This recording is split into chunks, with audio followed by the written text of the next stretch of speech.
A paz, meus amados. Hoje nós vamos para mais um discipulado e o tema hoje é viver sobre uma perspectiva eterna. Sabe, essa é a base da vida cristã. Jesus disse que o reino dele não era visível. O reino dele, diferente do que os discípulos acharam, não era para tornar Israel livre do domínio romano.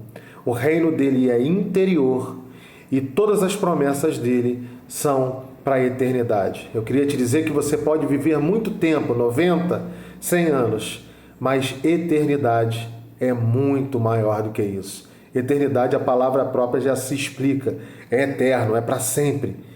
E o único que foi para sempre, o único que todas as coisas foram feitas por ele, por meio dele e para ele, é Jesus. Antes da fundação do mundo, um cordeiro foi morto.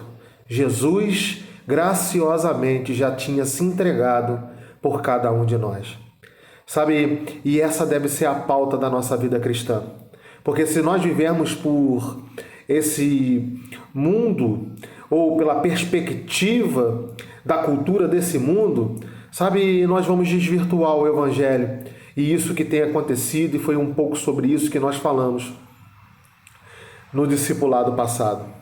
Sabe, parece que Paulo, os discípulos de Jesus, parece que aqueles homens da fé de Hebreus, capítulo 11, todos eles escutaram a palavra ao seu tempo. Alguns escutaram uma palavra que era sombra, não era a revelação completa, mas parece que todos eles viviam por essa perspectiva. Noé construiu uma arca sem nunca ter chovido. Sabe, a perspectiva dele sempre foi além, à frente, nunca por aquilo que os olhos naturais deles viviam. Sabe, é um pouco disso que eu tenho feito. Sabe, eu tenho falado sobre a igreja do século 21. Sabe, Deus tem colocado no meu coração, tem colocado no coração de muitos homens de Deus aqui no Brasil e no exterior, de uma grande reforma da igreja. Sabe, e da igreja de Filadélfia, que é aquela que o Senhor vai vir buscar. Sabe, a igreja que vai voltar para o livro de Atos. E é por isso que nós estamos nos levantando. Sabe, ninguém faz a obra de Deus sozinho. Sabe, eu tenho uma equipe comigo, ministerial, e estou montando uma equipe também. Já tem irmãos que vão começar a produzir vídeo comigo. E se você tem interesse de ser treinado, de perder a vergonha, de falar no Evangelho, de utilizar os canais, eu gostaria que você falasse comigo no particular. Eu estou aqui para te treinar, para te capacitar, para te impulsionar o seu ministério. Mas hoje nós vamos falar então sobre perspectiva eterna. Sabe, e a gente vai ler o livro de Marcos no capítulo 10, do 17 a 31, que é a passagem do jovem rico, que muitas vezes a gente não entende. Parece que ali está falando sobre dinheiro, mas não é essa a mensagem de Jesus. Sabe, Jesus ali está querendo fazer uma pergunta para aquele jovem que era uma pessoa correta, honesta, cumpria os mandamentos. Sabe, a pergunta ali é: você vai viver por uma perspectiva eterna? Você vai se desarraigar desse mundo? Sabe, e essa é uma pergunta que você tem que fazer também. Vamos ler então Marcos capítulo 10, do 17 ao 31. A palavra do Senhor diz assim: E pondo-se a caminho, correu para ele um homem, o qual se ajoelhou diante dele e lhe perguntou: Bom mestre, que farei para herdar a vida eterna? Você vê que ele queria a vida eterna, ele faz essa pergunta. Sabe, eu quero a vida eterna. Sabe, por muitas vezes nós somos assim. Andamos até confiantes nessa vida eterna. Sabe, sem senhorinho de Cristo. Sabe, sem prática da palavra. Sabe, a gente tem que ter muito cuidado. Porque muitos se surpreenderão. Sabe, isso é que a palavra diz. Muitos se surpreenderão no julgamento que o Senhor vai fazer. Sabe, mas a palavra continua e Jesus lhe disse: Por que me chamas bom? Olha como que Jesus diz: Olha, eu sei que você é bom. Sabe, ninguém há bom senão um. que é Deus.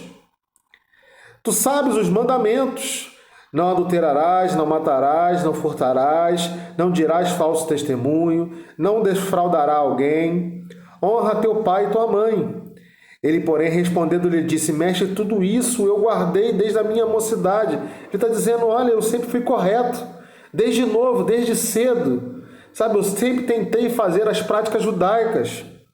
E Jesus, olhando para ele, o amou. Olha que interessante.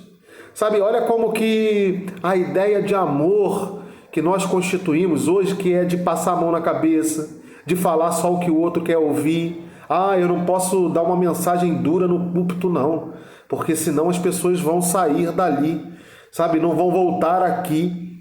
Sabe, amor para Jesus é confronto. Sabe, por muitas vezes, quem ama confronta. Quem concorda sempre com você não te ama, não quer o seu bem. Sabe, quer te bajular, tá? Quer estar perto de você para receber algo em troca. Agora, quem te confronta, esse te ama, porque ele põe em risco, às vezes até a amizade, por amor a você. Sabe, a palavra diz que Jesus o amou. Sabe, isso é importante, porque depois ele diz que ele não ganhou a vida eterna. Sabe, mas ele o amou porque ele o confrontou, ele deu a oportunidade de uma mudança, ele deu uma oportunidade de tomar uma decisão. Sabe, e Jesus depois continua: falta-te uma coisa, vai e vende tudo quantos tem e dá aos pobres, e terá um tesouro no céu, e vem e me segue. Sabe, essa pergunta aqui está intimamente relacionada não ao dinheiro, porque era o que ele tinha, mas por muitas vezes nós nos apegamos a outras coisas. Nós nos apegamos a times de futebol, nós temos os nossos ídolos. Sabe, eu poderia falar vários aqui. Às vezes o nosso ídolo é a própria placa denominacional, porque a gente não entende a diferença de propósito e projeto. Sabe, você está numa denominação, é projeto. Sabe, pode ser passageiro. Vamos supor que você receba uma proposta de emprego e você vai morar nos Estados Unidos e a denominação que você praticava não existe lá. E como é que você faz? Deixa de ser cristão? Sabe, nós temos que entender que o propósito é servir a Deus a todo tempo, pregando a palavra em tempo e fora de tempo, aonde nós estivermos, não vinculados a nenhuma obra humana. Sabe, por muitas vezes nós fazemos de ídolos pessoas, denominações, times de futebol, sabe? E Jesus está dizendo aqui, você vai ter que fazer uma escolha. Ou você vai viver por aquilo que é humano, por essa perspectiva humana, ou você vai viver por propósito. E o propósito e a perspectiva que aquele que me segue tem que buscar é a eternidade. Sabe, porque não adianta você ter esse dinheiro todo se você realmente não desejar a eternidade. Jesus sabia do coração dele que ele não abriria a mão. Sabe, Jesus não quer que você passe por pobreza, por miséria. Sabe, mas se Jesus tivesse feito com que você nascesse em um país da África muito pobre. Sabe, existem vários países na África abaixo da linha da pobreza. Sabe, aquilo que é pobreza no Brasil, em alguns países da África é abundância. Sabe, você seria cristão? Sabe, o seu cristianismo, a sua fé está ligado pelo que você tem, pelo que você recebe? Ou está ligado porque Jesus ressuscitou e preencheu o vazio que tinha dentro de nós? Existe um vazio dentro de nós que só o Espírito Santo é capaz de preencher. Sabe, a palavra continua, e os discípulos admiraram as suas palavras. Mas Jesus, tornando a falar, disse: filhos, quão difícil é para os que confiam nas riquezas entrar no reino de Deus. É mais fácil passar pelo camelo de uma agulha do que entrar um rico no reino de Deus. E eles se admiravam ainda mais, dizendo entre si: quem poderá, pois, salvar-se? Jesus, porém, olhando para eles, disse: para o homem é impossível, mas não para Deus, porque para Deus todas as coisas são possíveis. E Pedro começou a dizer: eis que nós tudo deixamos e te seguimos. Olha que Pedro fala, se vangloriando: olha, a gente já fez isso, eu larguei o meu barco lá, eu larguei o meu afazer, sabe? E Jesus responde: em verdade vos digo, que ninguém que a tenha deixado casa, ou irmão, ou irmã, ou pai, ou mãe, ou mulher, ou filhos, ou campos, por amor de mim e do Evangelho, que não receba 100 vezes tanto, já neste tempo, neste mundo, em casas, irmãos, irmãs, e mães, e filhos, em campos, em perseguições, não é só em bênçãos, e no século futuro, a vida eterna. Sabe, a perspectiva de Deus é sempre essa. Primeiro, Ele quer que você tenha um coração voltado para a eternidade, e depois Ele vai organizar a sua vida para que todo suprimento possa lhe ser dado. Mas Ele alerta: vai haver perseguição. Como me perseguiram, vão perseguir vocês, se vocês tiverem uma perspectiva da eternidade. Sabe, se você não tem sofrido perseguição do diabo, se você não tem sofrido perseguição espiritual, se por vezes você não se sente oprimido, se por vezes você não se sente sozinho, se por vezes você não olha e fala: aonde estão os verdadeiros profetas? Sabe, como Elias falava sobre os profetas de Balaal. Sabe, se por vezes você não se sente nessa posição de João Batista, meio que no deserto, pregando uma mensagem em que não é tão atrativa, eu queria te dizer que seu coração ainda não está com a perspectiva eterna. Porque quem tem a perspectiva eterna fala o que tem que ser dito. E ama com confronto em amor, mas dizendo sempre a verdade. E levando o coração do homem ao convertimento, porque mais importante do que o engano das coisas desse mundo, das riquezas desse mundo, do que a perspectiva do galardão e de uma vida eterna com Jesus. Você tem que decidir, meu irmão. 90 anos você pode viver como um jovem rico, cheio de riquezas e campos, mas você vai passar a eternidade no fogo do inferno. Isso não tem como a gente não falar. Sabe, não adianta ficar dizendo, pregando só mensagens positivas. Sabe, você não é coach.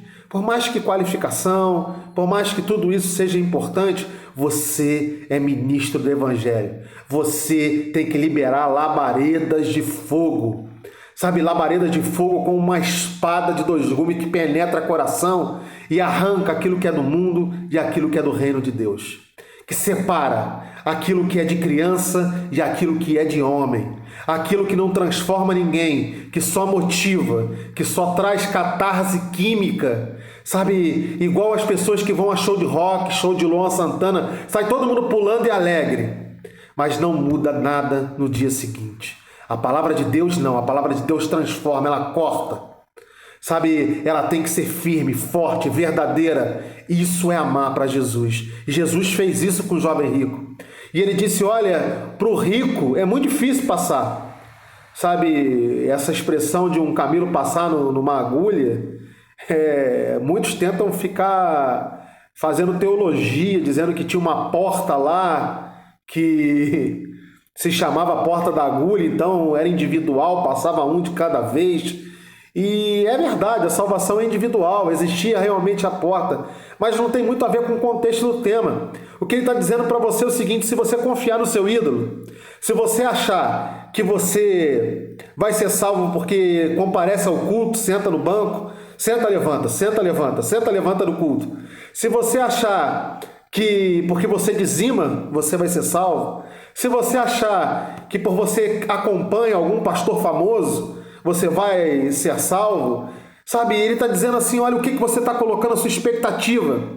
Se você colocar a expectativa no homem, nas coisas desse mundo, você não vai encontrar aquilo que você busca e aquilo que você até deseja, porque o jovem rico desejava. Você pode até ser correto, mas o seu coração tem que estar voltado para a eternidade. Sabe, João, quando ele escreve o Evangelho, logo no primeiro capítulo, ele renova o Gênesis da formação do mundo. Porque o Gênesis, ele traz a árvore da vida e depois ele começa o projeto da humanidade caída. E João agora ele reconecta você a árvore da vida. Ele diz que a árvore da vida encarnou. E por fé, você recebeu o direito de ser chamado de filho. Você recebeu o direito de comer da árvore da vida, de voltar ao jardim. Salmo 24 pergunta: quem é esse, o Rei da Glória? Quem é esse que ascende aos céus? Abra as portas eternas. Sabe, eu queria te dizer que agora você com Jesus vai subir aos céus. Sabe, e as portas eternas vão estar disponíveis para você. O jardim de Deus está disponível para você. É só você crer. E esse é o maior tesouro do cristianismo. Sabe, não adianta, você vai ter que decidir. Se você servir a dois senhores, a palavra de Deus diz que não é possível. Se você serve apenas 1% a Mamon, se o seu coração está no dinheiro, ou em qualquer outro Deus, sabe, ou em qualquer outro ídolo, mesmo que seja 1%, sabe, 10%, 20%, eu não sei a sua realidade. Ele está te dizendo, olha, é impossível servir a dois senhores. Sabe, você vai ter que fazer uma opção. Ou você serve a palavra de Deus e larga tudo, deixa tudo para trás, começa do zero. Olha para a Escritura, pratica a palavra, exerce seu ministério. Não se preocupa com números, não se preocupa com seguidores, não se preocupa se vai agradar alguém. Ama em confronto quando necessário. Sabe, você não vai ter a vida eterna. E eu posso te garantir, porque a palavra garante aqui, todos que fazem isso no tempo certo vai receber abundantemente mais do que aqueles que seguem o caminho do sucesso do mundo. Que você tenha uma semana abençoada. Nós estamos no slide número 5. Sabe, nós temos 8 slides. Até domingo a gente termina. E a gente começa um outro projeto ainda no mês de junho, continuando o discipulado. Que você tenha uma semana abençoada. Compartilhe comigo aquilo que você tem achado. Se você tem gostado, curte aqui, deixa uma mensagem para a gente poder ter também um feedback daquilo que você tem escutado. Fique com Deus.